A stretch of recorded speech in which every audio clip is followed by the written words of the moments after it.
Nongeye kubasuhuza nshuti bakunze mwe tubana umunsi ku munsi hano kuri iyi YouTube channel, kandi namwe mugeze hano bwa mbere mwibuke gukora like, share na comment, ubundi tujye tubana mu biganiro bitandukanye, kandi usangize bagenzi bawe ku makuru tuba tubagezaho, kandi amakuru udakwiriye gucirwa. Ngiye wumva nk'ibisanzwe nitwa Claude, ni ngewe ukugezaho amakuru kuri uyu munsi, kandi n'igihe twabaniye yari ngewe.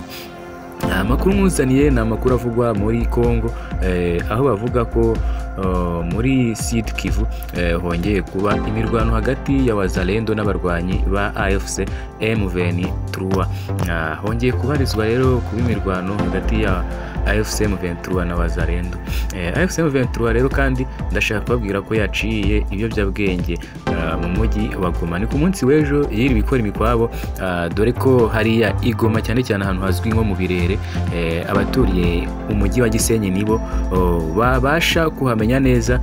Ni agace kasaritswe n'amabandi, aho banywera ibiyobyabwenge birimo urumogi, amatabi, za kanyanga na za nzoga zose ubona ibihugu bimwe na bimwe bigenda bica mu bice bigiye bitandukanye. Ariko Igoma aho babinywera ku karubanda nta kibazo. M23 rero ikaba yagize gutya ikashaka igakora ubuvugizi cyangwa se igakora ubukangurambaga bwo guca ibiyobyabwenge, aho bazindutse bafata abantu bose babikoresha ndetse n'abicuruza babakura mu bwihisho cyangwa se aho babarizwaga.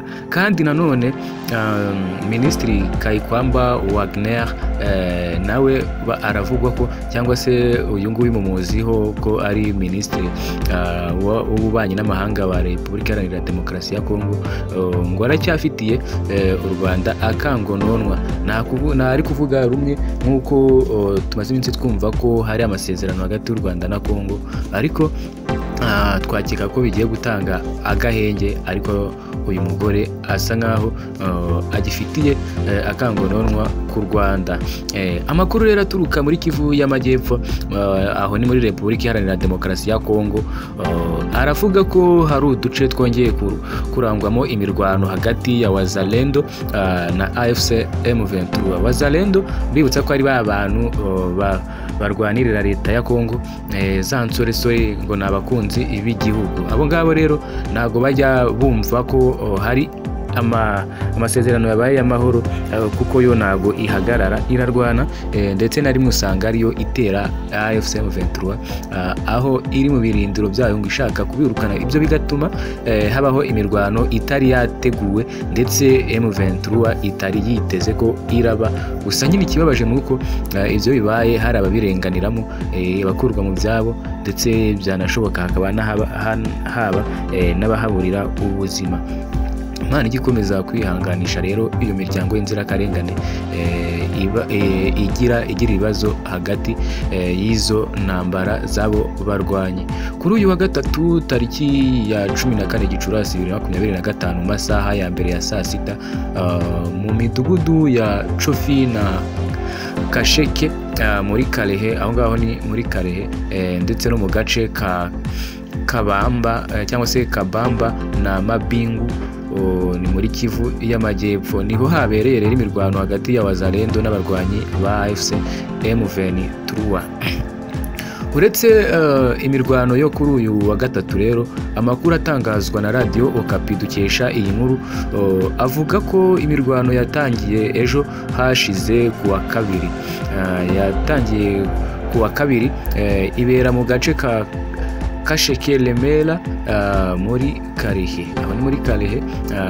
Urumva ko imirwano itari yo kuwa gatatu gusa, ahubwo yatangiye kuwa kabiri. Ni imirwano rero impande zombi zahanganyemo n'uyu nyuma y'uko Wazalendo yashakaga gutsimbura M23 mu birindiro byayo. Birumvikana ko ari Wazalendo yateye M23 ishaka kuyimura mu birindiro bya M23, ubwo yashakaga kuhabohora muri make, nk'uko bita aba patriote cyangwa se abakunzi b'igihugu. Bashakaga kurwanya M23 ngo bayikure mu birindiro byayo. Gusa nyine M23 ifite igisirikare gikomeye, iri huriro ntabwo ryoroshye, niyo mpamvu habaye imirwano iteye ubwoba. Iyi mirwano yatumye abaturage bamwe bahungira rero mu bice bitandukanye, abandi bahungira mu birwa bya Ihoka na Ishovu, ni mu gace ka Kalehe ndetse no mu gace ka Kajucu. Hose ni muri Kongo rero uzajye wihanganira mu mazina, ayo mazina rwose abagoranye mu kuyasoma.